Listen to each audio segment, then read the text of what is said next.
All right, Shalom, Shalom. Shalom. First, I want to give honor to God space to do too. Yahweh, Yahweh, by Hashem, Ba'ashem, Yahweh Shai, Yahushai, by Hashem, Ba'ashem, Kakadash. Rakadash. Double honors, Apostle now. This is a great millstone. Peace to Akim that's doing this work on the four corners of the earth. Brother Wild from the GMS Detroit camps. I'm Ina from GMS Detroit. Kind of so, yeah, as you see, as you're reading, basically, there's an altercation at the truck stop, and we had a critical time for all types of trucking. Okay, and I'm gonna play this story. It's quick, and then we're gonna get down with some scriptures. Co-driver left with critical wounds after an in-cab machete fight. So you got two drivers in a truck. I guess one is the trainer and one is the person that's training the trainer, and they got into a brawl. And somebody pulled out a machete, and you know what happened after that. A truck driver sustained critical wounds after being attacked by his co-driver at a Kentucky truck stop on Tuesday morning. The incident occurred on the morning of July 30th at the Pilot truck stop on Pembroke Oak Grove Road in Oak Grove, Kentucky. According to WKDZ, 32-year-old Yandel Perez and a 50-year-old man were inside the cab of a semi-truck.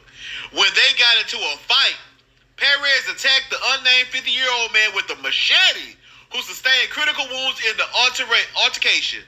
A window on the truck cab was also broken. The wounded man was actually flown out to the medical center in Nashville with critical wounds to his upper body. Perez was taken to a nearby hospital and treated for cuts. Once released, he was arrested. See, that's why, hell no. Nobody ain't ride with me. Yeah, I ain't training no motherfucker body. Well, I can't train nobody. I'm on operator. We can't train. That's only for like if you're a company driver and you want to move up in the company and you can train somebody. But other than that, man, hell no. Hell no. The world. So yeah, So you hear the story.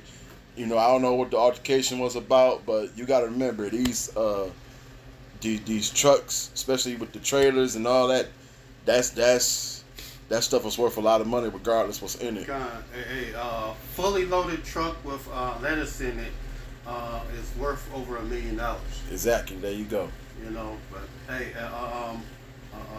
it's just the curses. This is Deuteronomy 28:54. So that the man that is tender among you and very delicate, his eyes shall be evil towards his brother. And what they say, black on black, that's Latino on Latino crime. You know, the so-called Latino man said to be violent because all of Jake men are somewhat violent in some form or fashion. Hey, you ever heard of MS-13? These Latinos, they get down just like that. Mm-hmm. You know, with a machete or a knife, and that's how they get down. Or they just come out and smoke you. But the first thing they get their hands on, that's what they're going to use. You know, but the violence is mainly against his own kind. Other Latinos. That's Northern Kingdom Israelites. The so-called, you know, it's a car. It's so-called Latino on Latino crime. The only people that be fucking Latinos up is not Jake. It's their own kind. You know, of the same tribe that men they from. Yeah, and like the brother was saying, regardless what's in them trucks, they worth. Rather it's lettuce, even if it was a whole trailer full of new tubes, ain't that worth money? Hey,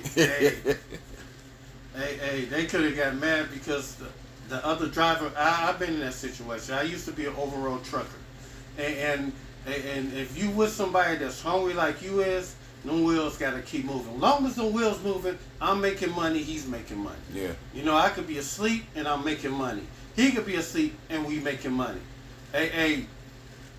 But them wheels got to keep rolling. Yeah. You can't stop them wheels from rolling. And when somebody start lacking and bullshit, not want to work, hey, these altercations can happen. Yeah. Especially if he's coming from one of them so-called Latin countries down there. He really ain't got time for bullshit. God, and you gotta be hungry. Being an over-the-road truck driver, you gotta constantly want this truck to keep moving. Only time when it rests is when you're doing your first 4-hour rest, your first 4-hour break, and then after that, hey, them wheels supposed to keep rolling, unless you stop and then get you something to eat, and then you tell him, hey, we had a truck stop, come on out, get you something to eat. But then after that, hey, after you get your eating, that truck supposed to keep rolling until you can't drive no more. The total of a trucker could drive is 11 hours, and then after that, it's the next man, your co-driver, his turn to start driving. You know, and with that rotation, 11 hours here, 11 hours there, that truck was supposed to be keep on moving. Mm-hmm. You know, his first 4 hours, he got to stop and then take a 30-minute break, and then after that, that truck got to keep going. Well, I was gonna say too, because you got experience. Now, whether they got to go like 5-6 states out. Oh shit, man! I'm gonna tell you, man. Some of these states is long than a motherfucker. Yeah. Even though they ain't wide, hey, the length of them, like Pennsylvania, man, that's a long ass stretch right there. If you driving the truck, the most you can do is like 65. Hey, it's gonna take you at least 3, maybe 4 hours. All depends on the traffic. Maybe 5 hours for you to get out of Pennsylvania, driving the truck. Man, hey, it's insane because if you don't have that bypass where you can do 70 and you have the limiter where your truck got the most speed you can do is 65, it's gonna be a long stretch, you know, or going through Precept. going through the mountains over there in Las Vegas, heading from there to Vegas to California.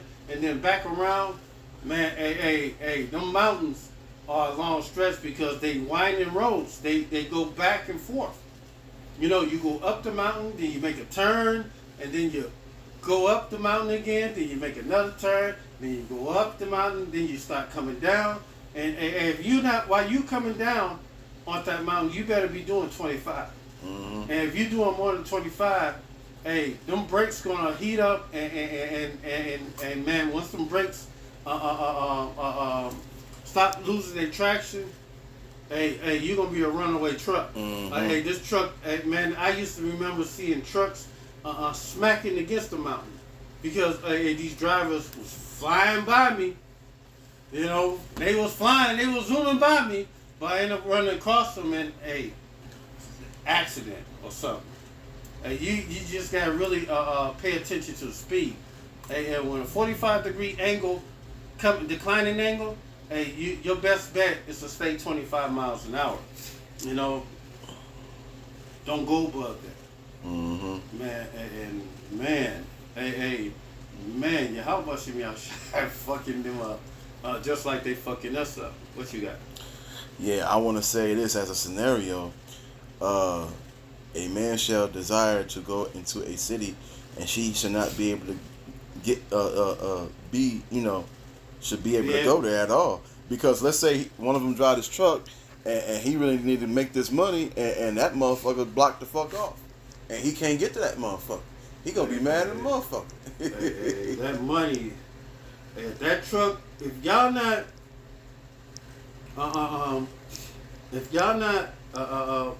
moving, doing the same type of work, pushing out the same results, somebody's bullshit.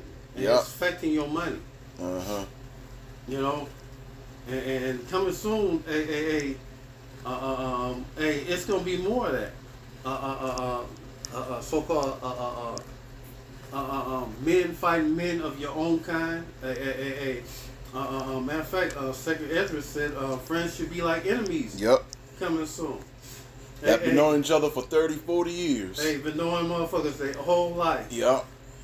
And all of a sudden they start trying to kill each other. Can I grab this right quick? Since you brought that up. Second Ezra chapter 15 verses 19. A man shall have no pity upon his neighbor, but shall destroy their houses with the sword and spoil their goods because of the lack of bread and for great tribulation. Okay, because hey, people gonna be starving. They ain't thinking about all this other stuff out here now. You can forget that. Yeah, and really, y'all supposed to be supposed to be watching out for each other's back. Yeah. When you riding teams, hey, you supposed to watch out for the driver, the guy that's with you. If something happens, he gotta stop the truck and get out, and you supposed to get out and back him up. You just can't let him do whatever, and then you come back and he fucked up. The load is taken off your truck and all that shit. Hey, you gotta watch and look out for your fellow driver. And you there for each other's protection. Mm-hmm. And really, they ain't supposed to have no knives, no guns, none of that shit. But truckers do be carrying that shit. Knives and guns. What I have noticed. But But hey, it's just the times we living in right now. I mean, we're the all-time times of things happening right now. Especially we're at the time of never before. You got something? Well, this second Ezra 6 and 24.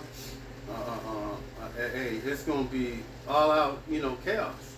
Especially when food run out, and when these truckers start running into these markets. Hey, there ain't gonna be no more new loads coming in, and then what you gonna eat? Hey, bro, man from the fifth floor gonna be coming knocking on your door, talking about he want a sandwich, and he ain't gonna be bullshitting. I know you got some food up in here.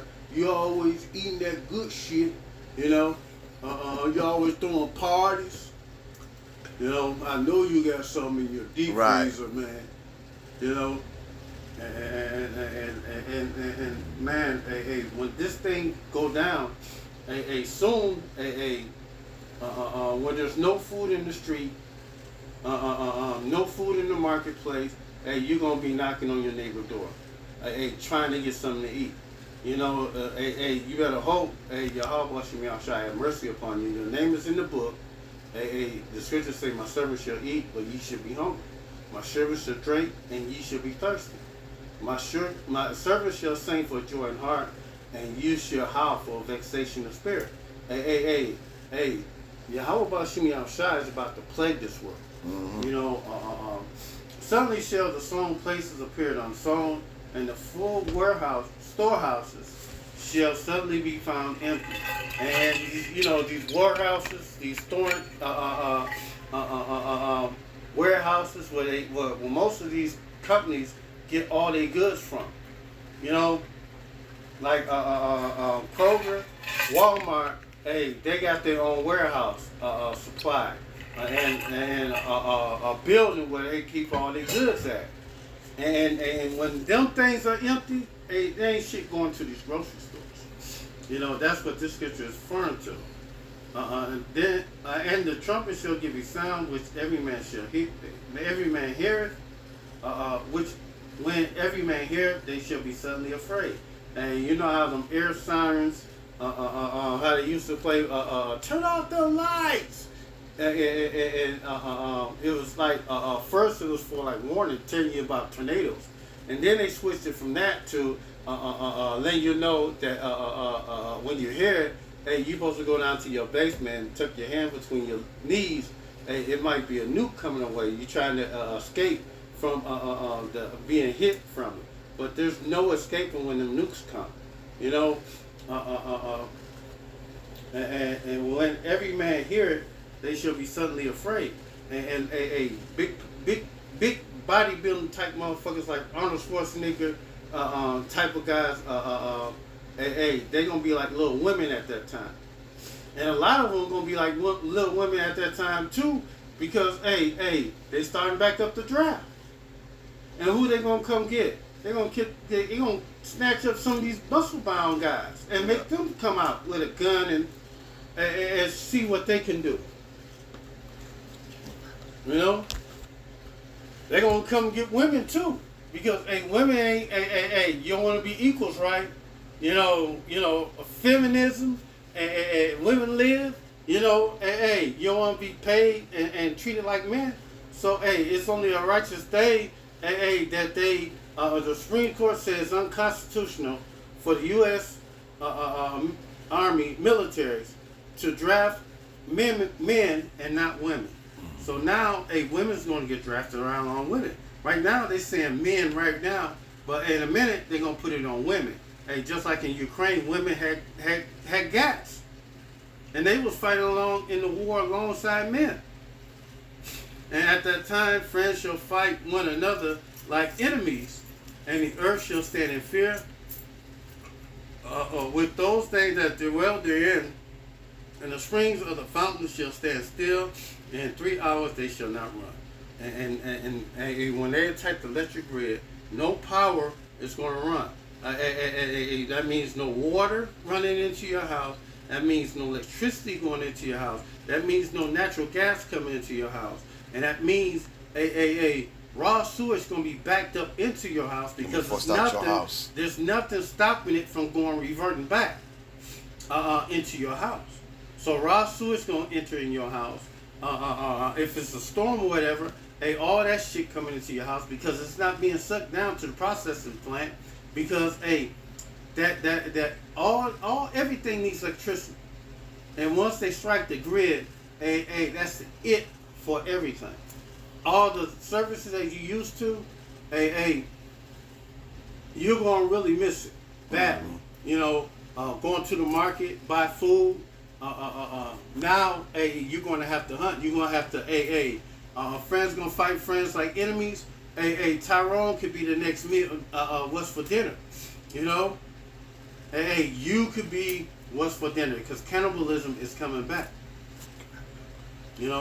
So, with that, all praise to Yahweh, Ba'ashem, Yahushai, Ba'ashem, Kakadash. A double honor to the apostle elders of GMS that taught us this truth, and peace to fellow Akim, Kwam Bakiem, Kwam Bakiem, and Shalom. Shalom.